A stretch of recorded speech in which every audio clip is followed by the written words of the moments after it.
Do you love the idea of personal growth but find the practice of it exhausting? We get it. We're Brandon and Megan Giggling, growth coaches with a mission to put the personal back in personal growth. If you want a new way of growing into the next version of you without the frustration, guilt, and overwhelm, you're in the right place. It's time to rethink your growth journey and make it into something that works for you. You in? Welcome to Growth Reframed.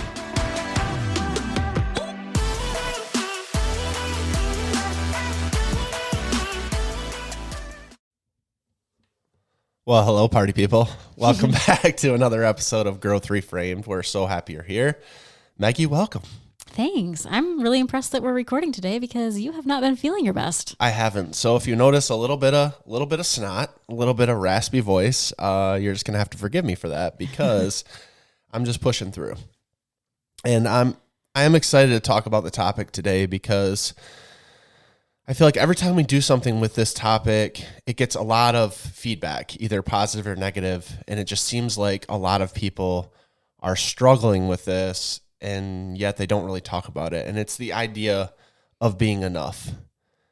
And the reality is, in this world, whether it's external things as in people, experiences, whatever, or your internal feelings on yourself, that idea of measuring up or being enough, it always seems to be at the forefront of my mind. I assume, Meg, at your mind, and we can get into it. And I think a lot of you out there of just how are you enough, and are you already enough, and what do you have to strive for to be enough? And there's just a lot of questions that come up with it. And so the hope today is that we can delve into this topic of being enough. And I hope we open your eyes to the fact that you already are. Yeah, for me, it especially comes up when there's a time that I feel some guilt. Like I know that there's something I should be doing, in quotations, be doing, and I'm not doing it. And that's when I notice struggle the most with the idea that I'm already enough. If there's that guilt creeping in, like, for instance, we've been taking a few weeks off of actually recording the podcast. I know there's been an episode out lately, but sometimes we kind of move the episodes and schedule things differently. So we haven't actually sat down to record in a few minutes. And I noticed that when we're doing some of that, it feels good, yes, to take the break. It feels good to recharge, but also it feels like, because I don't feel like we're doing enough for the podcast, that translates to me feeling like I'm personally not enough. Like I'm not striving hard enough. I'm not doing the things I should be doing. When that guilt comes in, that's when I feel the most affected by and tied, I guess, to the fact that what I do equates to who I am. Mm-hmm. Yeah, I wonder, excuse me, if where does that come from for you? Because you're saying, well, we didn't really record, and then you're feeling kind of bad that we didn't record and that we're not really doing enough. And that's generally when it comes up, when you're trying to give yourself a break, when you're trying to relax, which, by the way, we all know is something that's super useful for you. Mm-hmm. But then where does it come up for you? Because I feel like if you're sitting, for example, on a desert island somewhere by yourself, are you going, man, I should have picked more coconuts today. I didn't really do enough. Where's it coming from? Yeah, I think there's a few different ways that it pops up in probably all of our lives. I think that one of them, a big one, is external forces, as in, you kind of alluded to this in the intro, but just those other external forces. Like maybe in your life you have a friend that seems to do more than you, or you have a coworker that seems to know more than you, or you have the internet telling you that you're not quite doing enough. That's a big one.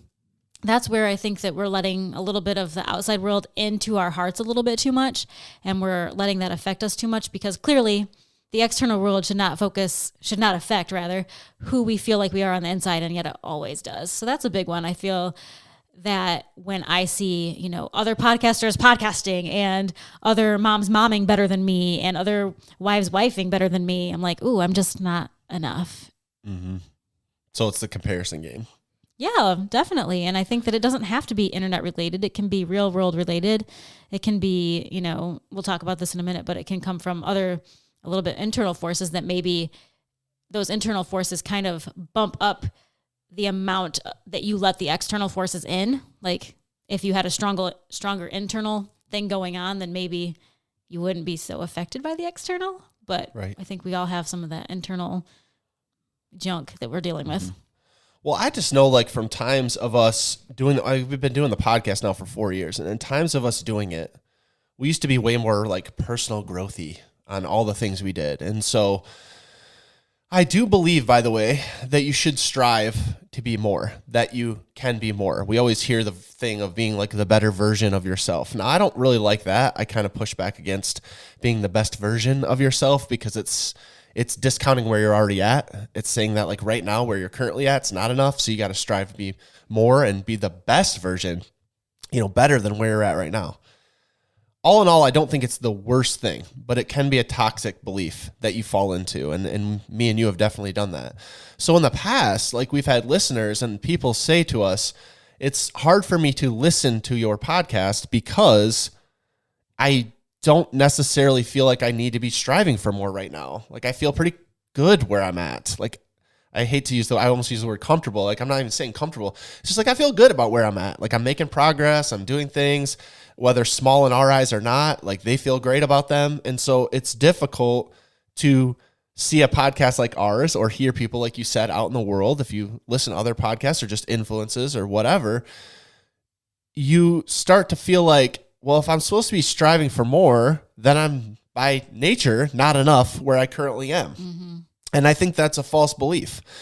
You can strive for more and still be satisfied with where you're at. Yeah. You can strive for more and still feel like you're enough. But it's a slippery slope, and you can fall into the negative cycle like you were just talking about very easily, where you're like, well, I was feeling good, and then I looked at this person over here, and now I don't feel so good. And we've talked about before, like, just removing those things where you can, if there's stuff that always brings that up for you. Mm-hmm. The reality is, though, there's always going to be challenges to you feeling like you're enough if there's an internal struggle already that you're not enough. Like, it's going to start pulling at that thread. Right. I'm really glad that you brought up the idea of, like, personal growth resources being a problem, because it's true. And I say that as somebody who's doing a personal growth podcast.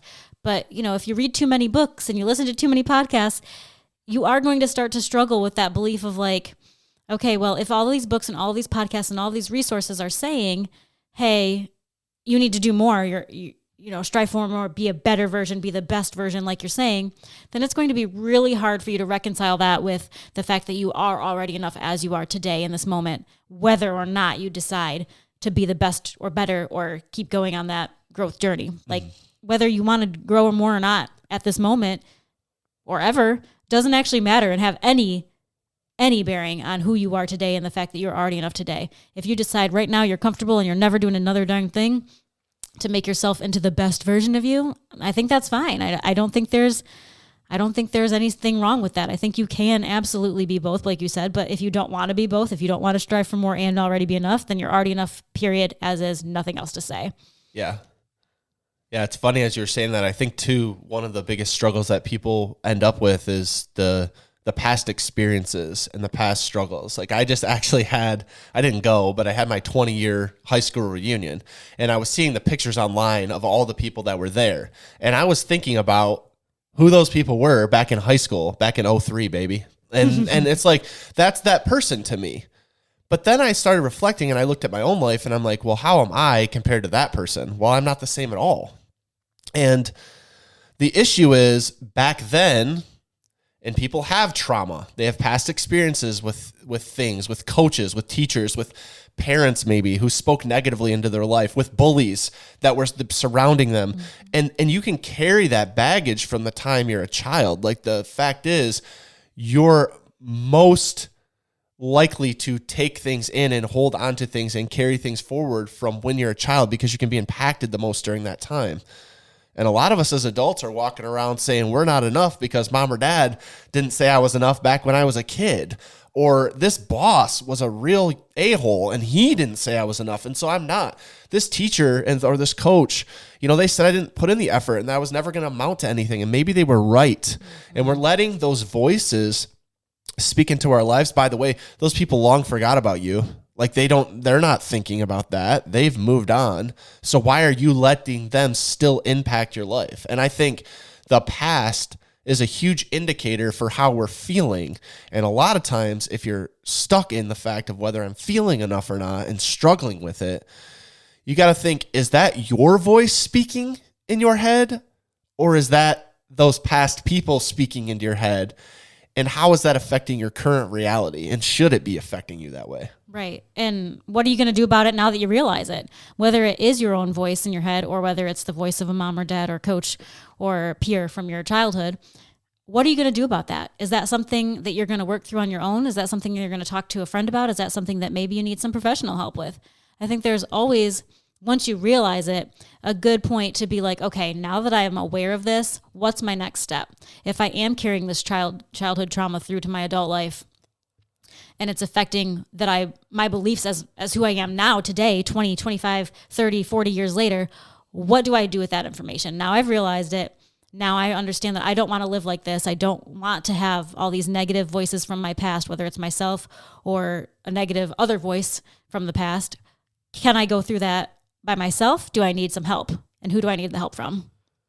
Right. And it all goes back to, by the way, where are you looking for the validation of the fact that you are enough? So you're just by the nature of what we were just discussing, what you're really doing is you're looking for external validation for how you should feel internally.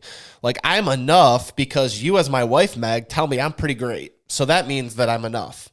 Well, what if you tell me I'm not that great? Then am I not enough? Or what if my kids tell me something? Or what if an employer tells me something? A lot of times we're looking for a cheer squad, and it's not bad to find people who will lift you up, but you don't want that to be your singular source for the reality of whether you're enough or not. Because then what happens when that person does you wrong or says you're not great or you misstep like we all do? Right. You're looking for an external validation for an internal struggle and feeling that you should be trying to remedy, but you're looking for it externally. And that's, by the nature of it, never going to work. Right. And I mean, I think that it's crazy because, we do this all the time. Like, we, as parents, as husband and wife, as whoever we're trying to be, as employers, we're always giving that positive feedback because people need that and want that. And that's a great thing for them. And that encourages them and that helps build their self-esteem. But also it can't be the only way we're building the self-esteem. Like, if the only reason my kids believe they're enough is because mommy and daddy were proud of them, that's not enough. They have to eventually believe that on their own without mommy and daddy saying, you guys are so great, we're so proud, you're so amazing. They have to learn that that's something. Like, for instance, last night, our son came home. He's 6. He just started first grade. He's a week and a half into first grade. And he, for the first time ever, got an A. I'm going to get emotional. Got an A on his spelling test, which last year was really hard for him. He got like 30% most times. And he was so happy last night. And I was like, buddy, I am so proud of you. And he said, I'm proud of myself.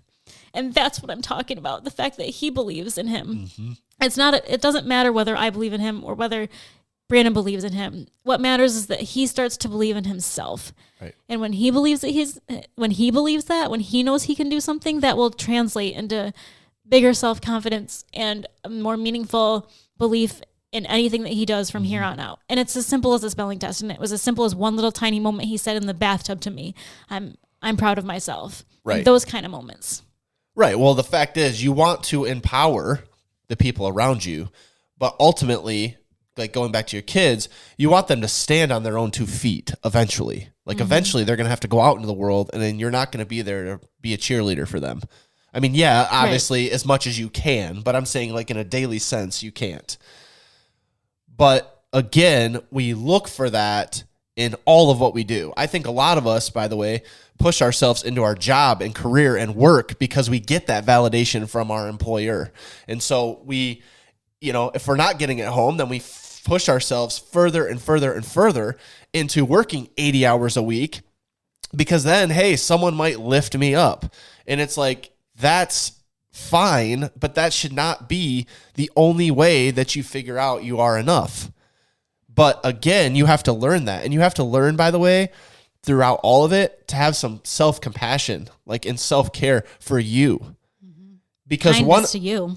Yeah, because one of the things that I internally struggle with to this day is the idea that I am enough. I mean, that's why I think this episode is so important, and I want to call it for what it is, because one of my struggles is the fact, and I never knew this before, one of my struggles is with the fact that, am I worthy enough? Am I good enough? Am I a good enough husband? Am I a good enough dad? And am I a good enough, boss? Am I a good enough podcaster? I mean, fill in the blank. Am I? And you can always nitpick, and you can always find things to say, no, because I can improve, I'm not enough. Well, no, that's not what we're talking about. You have to be kind to yourself. You have to be worthy and know that you're worthy. Your worthiness to me is given by your Creator. It's not anything I can earn. It's given by God. So what am I doing if I'm trying to go out there and chase it to earn it? Right.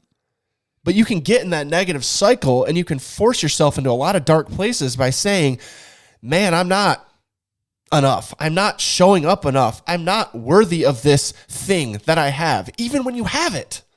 Even when it's something you prayed for and you got it, you're like, man, I'm not worthy of it because I did this, this, and this.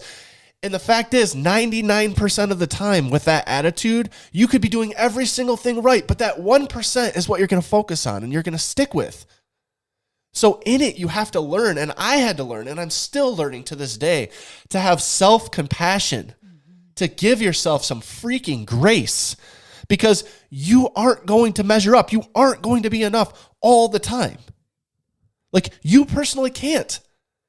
But when you realize and breathe it in and say, I already am enough, then everything else is just aces, man. It's just extra. Right. Yeah. The thing about learning to be compassionate to yourself that is hard, but also necessary, I think, is to kind of reframe your thinking into believing that you're talking to yourself as you would talk to a friend. I'm so much harder on myself than I would ever be to somebody that was confiding in me. If somebody else was confiding in me that they were struggling, that they were not enough, that they couldn't do this thing, that things were hard, I would just be their biggest cheerleader, their biggest fan, letting them know that it's fine and they're going to get through this and they are already enough whether they do the thing or not, but I'm going to be there supporting them when they try and when they fail and when they succeed eventually. But that's not how I talk to myself.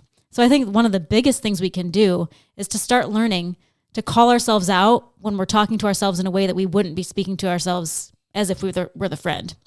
If I'm talking to myself and I'm getting into that place of I'm not enough and this is going wrong and that's going wrong and I'm never going to understand this and I'm never going to do this and all those negative thoughts, I need to pause and I need to say, but if my best friend was saying all this to me, how would I respond? Because why am I not extending the same kindness to myself? Yeah.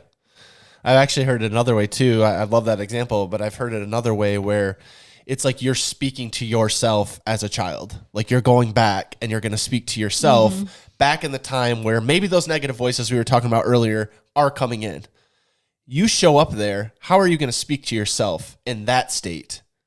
You're not going to speak to yourself the way, my guess is, you're not going to speak to yourself in the way that you're currently speaking to yourself now. Right. Like you said, when I'm talking to our kids, I don't sit there and berate them because they made a small mistake, but I do that to myself internally all the time, even though I'm aware of it. So how would you speak to that friend, like you said? How would you speak to your childhood self if you could go back and say something to them? If you could encourage them, if you could give them a word of advice, would you sit there and berate them for the things they're not doing? And are you currently doing that to yourself? And then how can that shift your perspective moving forward for how you're going to look at it? I mean, I think the last thing really to talk about today is that you have to be patient. That this whole thing, this whole learning process of becoming enough in your own eyes as you are today is not an easy and simple and quick thing. It's going to take patience. It's going to take learning. It's going to take a long time of practicing that self-compassion, that self-kindness we were talking about. It's not overnight, and it's not without work. It's something that you have to call yourself out on continuously. And even once you're aware that you have this issue and want to work on it, you still have to, that's not the end of the story. You have to continually call yourself out. You have to continually be kind to yourself. You have to continually stop those inner voices and those negative thoughts. Patience is really the key. Patience with yourself is the key for when you're learning it and even once you've learned. because you are never going to feel like enough if you can't have patience with yourself. Yeah, I couldn't agree more. If you guys take nothing else from this episode, you are enough. And I know some of you are sitting there thinking of all the reasons, and trust me, I've done it. I'm going to get emotional now. But you're thinking of all the reasons why you don't measure up, why you're not enough, all the things you could have done that you didn't do, all the things currently that you should be doing that you're not doing. Once you realize and believe it in your heart that you're already enough, all those things go away. It doesn't mean you don't want to continue to pursue, but you're not trying to earn favor from anyone else because you already know that you're worthy right where you are. And I think we don't hear it enough in this world that we are worthy enough, because all we hear is all the things we're not doing from everyone else, whether it's social media, whether it's a podcast, whether it's whatever. But you are enough right where you are. Don't forget that. We love y'all. We'll see you next week. Thanks for listening to Growth Reframed. If you enjoyed this episode, please make sure to subscribe and leave us a review. We would love to connect with you, so shoot us a DM on Instagram @GrowthReframed. We love y'all.